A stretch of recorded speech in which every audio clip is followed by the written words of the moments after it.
अस्सलाम वालेकुम। जैसा कि आपको पता है कि जो सिग्नल वगैरह होते हैं यानी कोई भी रिस्पॉन्स या बिहेवियरल चेंज जो आ रही है वो नर्वस सिस्टम की वजह से आ रहे हैं। और ये नर्वस सिस्टम जो होते हैं वो दो डिफरेंट टाइप्स के होते हैं और आज हम उन्हीं को पढ़ेंगे। इसी के साथ साथ मैं हूं तलहा सलीम और मैं बात कर रहा हूं वी ट्यूशन से, जो कि है पाकिस्तान का पहला free of cost learning platform.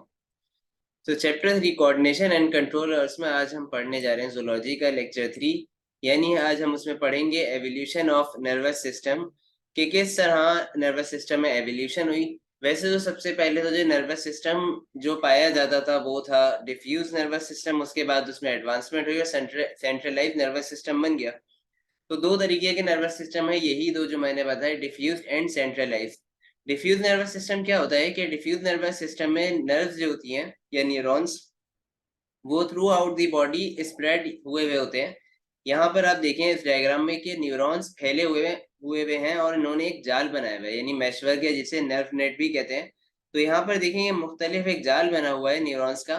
और साथ ही साथ डिफ्यूज नर्वस सिस्टम उन जानवरों में पाया जाता है जो जिनमें यानी ऐसे ऑर्गेनिज्म होते हैं जैसे नाइजीरियंस हो गए, काइनोडर्म्स, जिनमें जिनमें ब्रेन फॉर्म नहीं हुआ हुआ। क्योंकि डिफ्यूज नर्वस सिस्टम की एक क्वालिटी या एक कैरेक्टरिस्टिक्स यही है कि डिफ्यूज नर्वस सिस्टम में ब्रेन नहीं होता, ब्रेन या स्पाइनल कॉर्ड, ऑल्दो सिर्फ नर्व्स मौजूद होती हैं। जिसकी वजह से क्या होता है कि जब कोई रिस्पॉन्स जनरेट करना हो तो पूरी बॉडी में ही वो रिस्पॉन्स जनरेट होता है। और दूसरा ये कि रिस्पॉन्स थोड़ा स्लो होता है, उसकी वजह ये होती है कि इनके बीच में साइनेप्स होते हैं, जिसकी वजह से थोड़ा टाइम ड्यूरेशन हो जाता है। अब दूसरी चीज ये कि अगर कोई एक सिंपल लोकलाइज्ड एक मूवमेंट करनी है तो उस कंडीशन में तो मूवमेंट हो जाएगी। लेकिन इन केस के अगर कैप्चरिंग प्रे यानी अगर शिकार करना है तो उस कंडीशन में जो रिस्पॉन्स जनरेट होगा तो पूरी बॉडी एक साथ मूव करना शुरू हो जाएगी। क्योंकि कोई ब्रेन नहीं है जो कि स्पेसिफिक इफेक्टर्स को भेजे कि आपको काम करना है। तो उस वजह से, क्योंकि ब्रेन या स्पाइनल कॉर्ड ये कमांड सेंटर नहीं है, तो उसकी वजह से पूरी बॉडी एक काम कर रही होती है कोई किसी भी एक रिस्पॉन्स में। तो ये डिफ्यूज नर्वस सिस्टम कहलाता है।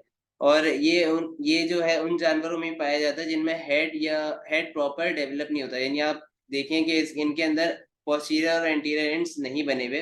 तो ऐसे भी जानवरों में डिफ्यूज नर्वस सिस्टम पाया जाता है। एक मैंने यहाँ पे वीडियो डाली हुई जेलीफिश की, क्योंकि जेलीफिश में डिफ्यूज नर्वस सिस्टम है। तो आप देखें कि जेलीफिश की जो बॉडी है वो उस बॉडी में यहाँ पर देखें मूवमेंट हो रही है तो पूरी बॉडी रिस्पॉन्ड कर रही है। अगर इनकेस ये अच्छा लोकलाइज है ये, अगर एक जैसे कि एक शिकार को किसी कैप्चर करना हो, कैप्चरिंग द प्रे, तो उस कंडीशन में क्या होगा कि उस कंडीशन में ये जो पूरी बॉडी है वो पूरी बॉडी इन्वॉल्व हो जाएगी, यानी पूरी बॉडी एक साथ ही मूव करना शुरू हो जाएगी। तो अभी भी देखें कोई एक स्पेसिफिक पार्ट वैसे मूव नहीं कर रहा, वैसे पूरी बॉडी। अच्छा, ये मूवमेंट की टाइप में भी आ जाता है कि ये जेलीफिश में मैंने आपको मूवमेंट बताई थी चैप्टर 2 में। तो ये जो मूवमेंट है बेसिकली ये जेलीफिश की मूवमेंट, अगर आपको पुराना रिवीजन करें तो जेट प्रोपल्जन थ्योरी थी, ये वही थ्योरी की वजह से मूव कर रहे हैं। आगे चलते हैं हम सेंट्रलाइज नर्वस सिस्टम की तरफ। तो सेंट्रलाइज नर्वस सिस्टम में एक प्रॉपर सेंटर यानी कमांड सेंटर मौजूद होता है, और ये उन जानवरों में मौजूद है जो बायलेटरली सिमेट्रिकल है। और फिर दूसरी ये कि जिनके पास एक पोस्टीरियर और एंटीरियर एंड है। अब इसकी वजह से क्या है कि ब्रेन एक डेवलप हुआ हुआ होता है, और क्योंकि सेंसरी सेल्स मौजूद होते हैं उनके पास, और दूसरी चीज ब्रेन मौजूद होता है। सेंसरी सेल्स सबसे पहले सेंस करते हैं, यानी कोई भी एक स्टिमुलाई को एक्सेप्ट करते हैं और उसके बाद वो सिग्नल भेज देते हैं टू दी कमांड सेंटर के पास। जैसे ही सिग्नल जाता है तो कमांड सेंटर उसको प्रोसेस करता है कि अब उसे क्या करना चाहिए। और उसके बाद वो क्या करता है कि वो इफरेंट पाथवे के थ्रू सिग्नल भेज देता है इफेक्टर्स यानी मसल्स के पास, ताकि वो अपना रिस्पॉन्स कर सके।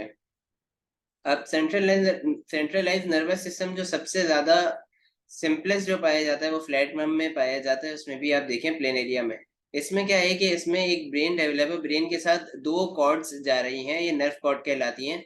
और इन नर्व कॉर्ड ये पूरी बॉडी एंड तक जा रही हैं, और साथ ही साथ इन नर्व कॉर्ड ये बीच में आपस में कनेक्टेड भी हुई हैं एक दूसरे से by the help of transverse nerve. इनकी वजह से दोनों साइड ऑफ बॉडी जो होते हैं वो रिस्पॉन्स शो कर रहे होते हैं। तो इस तरह अच्छा बाद में भी जो प्रॉपर एक सेंट्रलाइज नर्वस सिस्टम है उसमें हमारी एग्जांपल यानी ह्यूमंस की के ब्रेन प्रॉपर मौजूद है, स्पाइनल कॉर्ड है इसके अलावा, और डिफरेंट फिर एक प्रॉपर एक सेटअप के थ्रू एक काम हो रहा है, नर्वस सिस्टम काम कर रहा है। तो अब अगले लेक्चर में हम वही सारी चीजें देखेंगे, और फिर मैं आपको ब्रेन का भी बताऊंगा कि ब्रेन, ह्यूमन ब्रेन किस तरह कितने पार्ट्स में डिवाइडेड होता है। तो आज के लेक्चर के लिए इतना ही था। अगर आपको कोई भी क्वेरीज या कोई भी क्वेश्चन पूछने हो तो आप मुझसे व्हाट्सएप कम्युनिटी पर पूछ सकते हैं। जिसका लिंक डिस्क्रिप्शन बॉक्स में मौजूद है। And you can also follow us, subscribe us on our YouTube channel. You can visit our website which is vtuitions.com, जहाँ पे आपको हमारे लेक्चर के प्रेजेंटेशंस मिल सकते हैं। या मैं हमेशा कहता हूँ कि हमारी हर लेक्चर के बाद एक क्विज मौजूद होता है ताकि आपको उसकी लेक्चर की प्रिपरेशन करने में आसानी हो। You can also follow us on different social platform as well. तो फिलहाल के लिए मुझे दीजिए इजाजत। आपका देखने का बहुत शुक्रिया। अपना बहुत ख्याल रखें। अल्लाह हाफिज।